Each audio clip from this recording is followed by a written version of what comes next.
What's going on, Big Blue Nation? Will Turpin, UK Superfan here.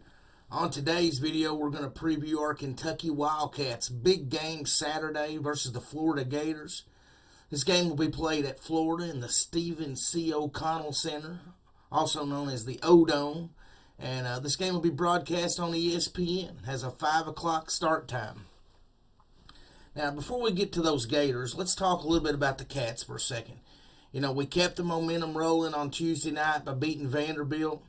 And, now we're 2-0 in the SEC, And, other great news followed. Last night we found out Keon Brooks has been cleared to return to the floor for Kentucky. And honestly, I think this is huge to get Keon back with the team right now because, right now is when we're really starting to try to establish our identity. This team is, really starting to figure out who they are. And after losing several heartbreakers in the final minute early in the year, now we're making those winning plays in the final couple of minutes of the game to seal up the victory. And that's what we did the last two games. We just made those plays that we weren't making in the final minutes, and, that propelled us to get, where we wanted to get. Before I break down the Gators, I really just want to take a second to say thank you to all of you who've been watching my videos all season. So many of you shared my videos and subscribed to the channel. You're constantly hitting the like button on each video, and our community just kind of keeps growing bigger and bigger every week. And I just want to say thank you to all of y'all. It's a blessing just to get to do these UK videos for you guys each week, and I'm going to keep on keeping on trying to improve them and make them as good as I possibly can. Now, for what you came for, let's get to the Gators. They're coming in here with a 5-2 record. They've had several games canceled this season. It seems kind of wild. Here we are in the early part of January, and you look over and the team's only played 7 games. But that's sort of the nature of the beast this year and the way this season's playing out in the middle of this pandemic. But, Florida's coming off a tough trip down to Tuscaloosa. They got handled pretty easily on Tuesday night by Bama. They got beat 86-71. It's probably their worst overall performance of the season. But, last Saturday they also had a big win against LSU, 83-79 win. And one thing we're going to find out that's a theme with this Gators team is they can score the basketball. They've been playing without, preseason SEC Player of the Year pick, Keontae Johnson. As most will remember, he collapsed on the floor back on December the 12th during their game at Florida State. And, I'm happy to say, I know Keon's doing better, and he has actually been with the team sort of as a coach and sort of, just trying to uplift the team, but he is doing better, and but I doubt he'll probably not going to suit up for the Gators the rest of the season. And, from everything I can see, he's such a great young man, and just kind of glad to know that he's doing much, much better. When you get to what Florida has done, it kind of starts with Trey Mann. He's a 6'5", 190-pound sophomore guard. He comes into into this game. He leads the Gators in, about everything. He leads them in scoring with about 15 a game. Also leads them in assists. But what's really amazing is the fact that he leads the team in rebounding as well.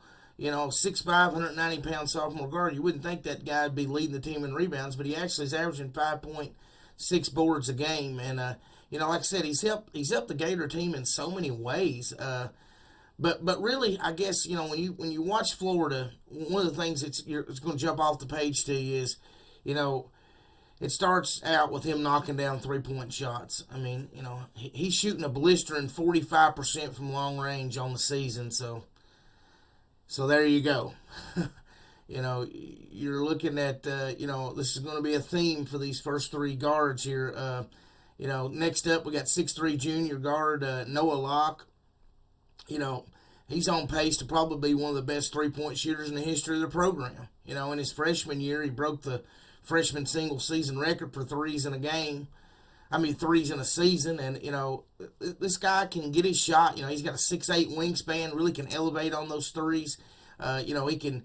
He's obviously great in catch and shoot situations off screens or running the break, but, he can also create his own shot off the dribble. He's got a step-back 3 in his game. And that 6'8" wingspan just allows him to, elevate and get those shots off.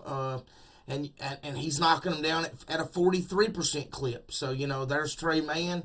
shooting 45% from long range. Here's his backcourt mate, Trey Locke, and he's knocking them down at a 43% clip.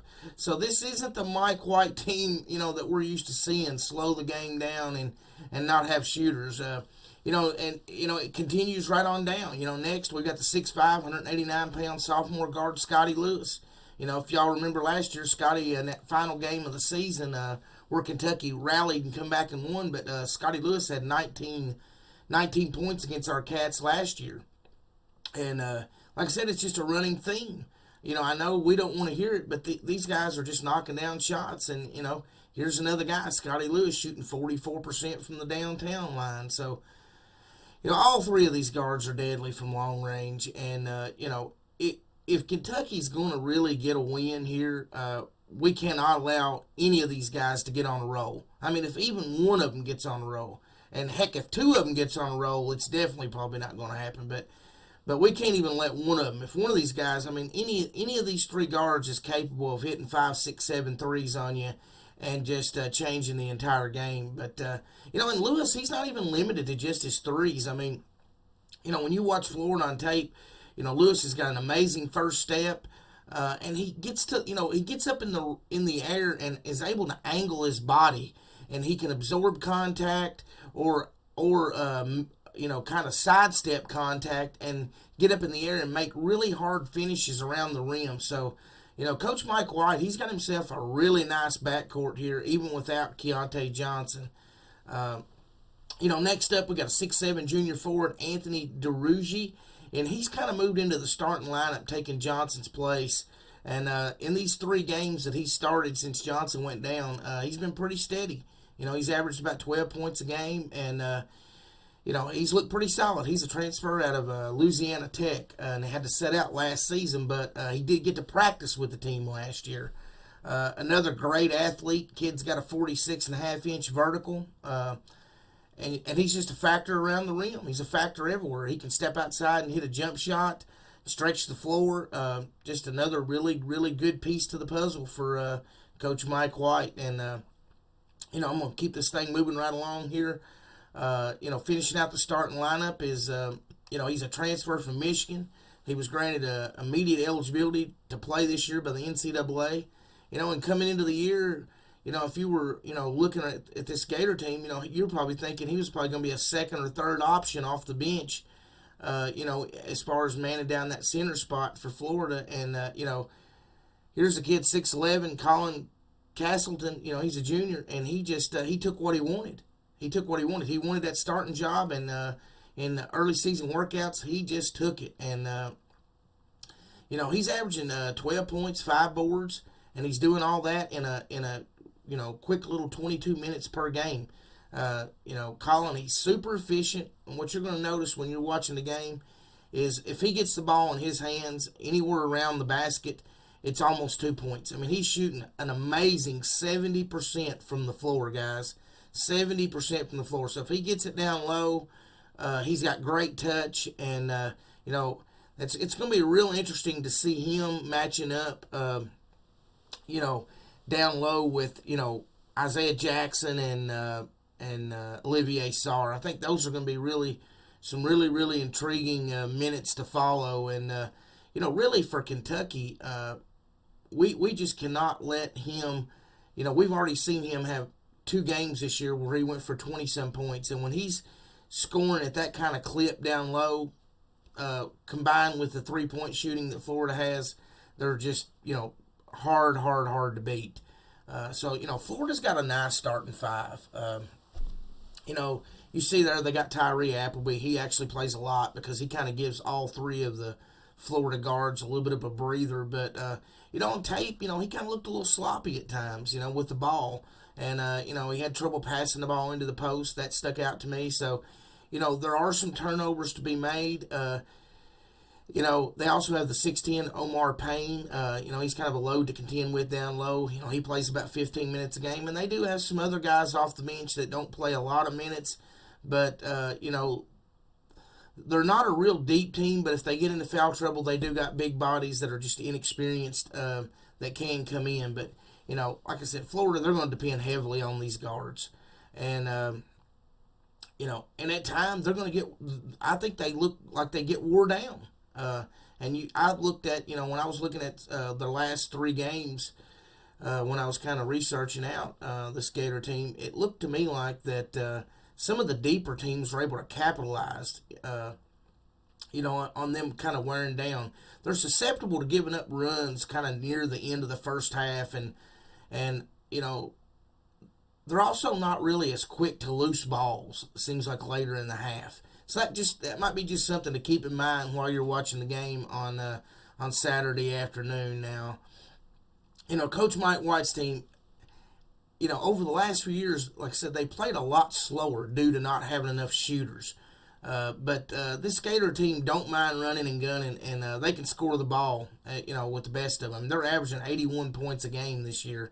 And we know Kentucky has struggled up until the last two games to even get to 70. So, Florida, they're shooting 49% on two-pointers for the season, 38% from three-point range on the season, and 73% from the free throw line. So, that's kind of a running theme there. They can put the ball in the basket, and those are the kind of numbers that's just going to win you a lot of games. So, I think this is going to be a huge test for Kentucky. Getting Keon back is huge. But we're still in the middle stages, I think, of figuring out exactly how all these pieces are going to fit together. This is a game where we're going to have to play our best defensive game of the season to get a win down in Gainesville on Saturday. And, we need Dante on the floor. We need him on the floor knocking down threes. But this ain't the kind of game that we can play without having all five guys locking down on D in unison. If he can knock down shots for us, and we can keep him locked in on defense, we might just be able to take the next step that this team needs to take, and, kind of establishing that identity. And I feel like that's kind of where we're at right now. We're sort of in that period of time where we're trying to establish, who we're going to be and what our identity is going to be, I'm not expecting Terrence Clark to be back, but when he does, Coach Cal, now all of a sudden you get Terrence back down the road here, and now with Keon, you've got 10 guys that could have a role for this team, and I'll finish this thing up with the bottom line. As Stone Cold used to say, the bottom line is this: we're getting healthier, we're getting better. A win at Florida, I think, would boost this team a ton and probably could send us on a path to getting really, really hot. But if we don't win, I still see a path for this team. I really do. Figuring out how Keon fits in. Remember, Saturday against Florida, that's going to be the first minutes that this kid's played all year with these other players.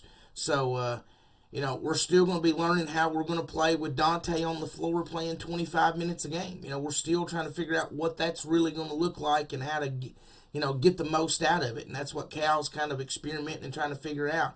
We saw Lance Ware start the last game. I don't really know what the starting lineup's going to be.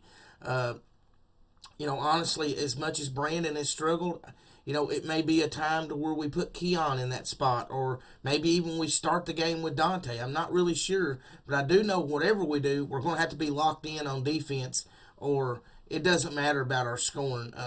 Florida will completely obliterate us because they can put the ball in the basket. But, it's always more fun to learn when you win.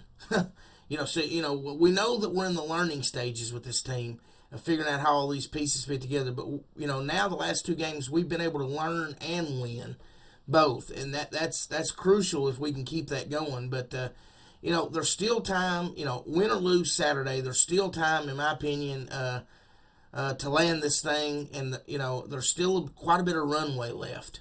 And, I'm excited for this game Saturday. Super proud of the way our Cats has grinded out these last two wins. They've given us a heartbeat. They've given us hope. And, let's just hope our Cats can stay hot down in Gainesville on Saturday and really just continue on, writing another chapter on what could be, a very special yet improbable story. If you just go back and look 10 days ago, it was, fire Cal and we're tired of the one and dones. And it was just so much, like you couldn't even get on Twitter. It was just, It was so bad, but and obviously we were very unpleasant to the eyes, as I've said very many times early on this year. But this team is fighting, this team's grinding, and I love seeing so many of the Big Blue Nation supporting. There's still way more. The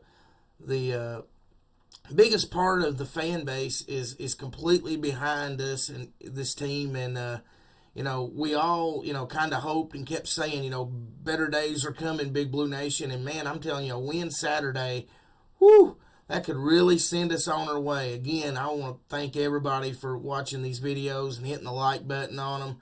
Like I said, it's all a blessing just to get to do these videos for you.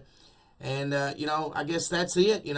Kentucky's got a big edge. I think should be able to out-rebound it, but I'm going to get out of here and, may come back in the morning with the keys to victory. Not 100% sure on that, but we might go ahead and revive the keys to victory video in the morning, and we will see you guys later on down the line. Go Cats, and we'll catch you guys on the next one. Bye-bye.